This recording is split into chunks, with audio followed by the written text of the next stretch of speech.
अस्सलामु अलैकुम वरहमतुल्लाहि वबरकातुहू। इंसान से जो गुनाह सादिर हो जाते हैं वो दो तरह के हैं, एक गुनाह सगीरा, दूसरे गुनाह कबीरा। गुनाह सगीरा, गुनाह कबीरा किसे कहते हैं उसे किसी और मौके से बयान किया जाएगा। इन दो गुनाहों से तौबा का तरीक़ा क्या है। छोटे छोटे गुनाह जिस पर शरीयत का कोई अज़ाब, कोई वईद वग़ैरह बयान नहीं की गई है और जिससे बचने पर इंसान की कुदरत और ताकत भी नहीं है, इंसान से बाज़ मरतबा वो बेख्तियार भी सादिर हो जा सकते हैं।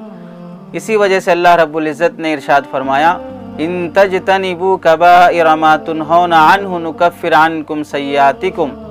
अगर तुम बड़े बड़े गुनाहों से बचने का एहतमाम कर लोगे तो हम छोटे गुनाह ऐसे ही बख्श देंगे, माफ़ कर देंगे। जैसे एक आदमी का मिजाज भी है, अगर किसी को हम 20,000 10 रुपये देना हो, 20,000 देने के बाद वो शख्स कहेगा भाई 10 रुपये तो छोड़ो, जान दो, तो चिल्लर और छुट्टे और खुले पैसे माफ़ करने का इंसान का मिजाज भी है। ऐसे अल्लाह रब्बुल इज़्ज़त की आदत है कि बड़े गुनाहों से तौबा कर लोगे और बच जाओगे तो फिर छोटे गुनाह अल्लाह अपनी बरकत से, अपने फजल से माफ़ फरमा देंगे। और जो नेकियों से मुताल्लिक़ बात आती है कि तहज्जुद पढ़ने पर फ़लाँ गुनाह माफ़, ये ज़िक्र करने पर फ़लाँ गुनाह माफ़, दरूद शरीफ पढ़ने पर इतने गुनाह माफ़, इस्तिग़फ़ार करने पर इतने गुनाह माफ़, ये सब जो तज़किरे आते हैं फ़ज़ाइल और नेकियों पर गुनाह माफ़ होने की, वो सारे के सारे गुनाह सगीरा से मुताल्लिक़ है, गुनाह कबीरा से मुताल्लिक़ नहीं है। बड़े गुनाहों से तौबा के लिए, बड़े गुनाह माफ़ होने के लिए बंदे को तौबा करना शर्त है। वो बड़ी सी बड़ी नेकी पर भी माफ़ नहीं हो सकते हैं। दूसरी बहस है, दूसरा मौजू है गुनाह कबीरा। बड़े गुनाह की दो किस्में हैं। एक बड़ा गुनाह वो है जो अल्लाह की ज़ात से मुताल्लिक़ है, दूसरा बड़ा गुनाह वो है जो बंदे की ज़ात से मुताल्लिक़ है। यहाँ अल्लाह की ज़ात से मुताल्लिक़ बड़े गुनाहों से मुताल्लिक़ आप हज़रात के सामने अर्ज़ करना है। जो बड़े गुनाह अल्लाह की ज़ात से मुताल्लिक़ हैं, मसलन अरकान इस्लाम में से बालिग़ होने के बाद से अब तक कई सालों की नमाज नहीं पढ़ी है, गुनाह कबीरा है। कई सालों के रोज़े नहीं रखे हैं, गुनाह कबीरा है। कई सालों की ज़कात अदा नहीं की है, गुनाह कबीरा है। तो अब तौबा की तौफीक मिली, 30-40 साल के बाद हज को हाज़िरी देने का मौका मिला। अब फ़ज़ाइल में आता है कि जो शख्स हज बैतुल्लाह पे पहुँचे तो वह ऐसे पाक हो के आता है जैसे अभी माँ के पेट से पैदा हुआ है। ऐसे ही हदीस में आता है रमज़ान से रमज़ान तमाम गुनाहों का कफ़ारा है, जुमा से जुमा पूरे हफ्ते के गुनाहों का कफ़ारा है। ऐसे ही इस्तिग़फ़ार करने पर भी अल्लाह के नबी ने फरमाया और बाज़ मखसूस अज़कार पर फरमाया कि समंदर के झाग के बराबर भी गुनाह हो तो बख्श दिए जाते हैं। ये सारी जो बातें जिक्र की जा रही हैं वो सब के सब अल्लाह का हक़ माफ़ हो जाएगा, यानी आखिरत में नमाज छोड़ने पर अज़ाब नहीं दिया जाएगा, आखिरत में रोज़ा छोड़ने पर अज़ाब नहीं दिया जाएगा, आखिरत में ज़कात नहीं देने पर अज़ाब नहीं दिया जाएगा। ये अज़ाब आपसे आखिरत में माफ़ कर दिया जाएगा।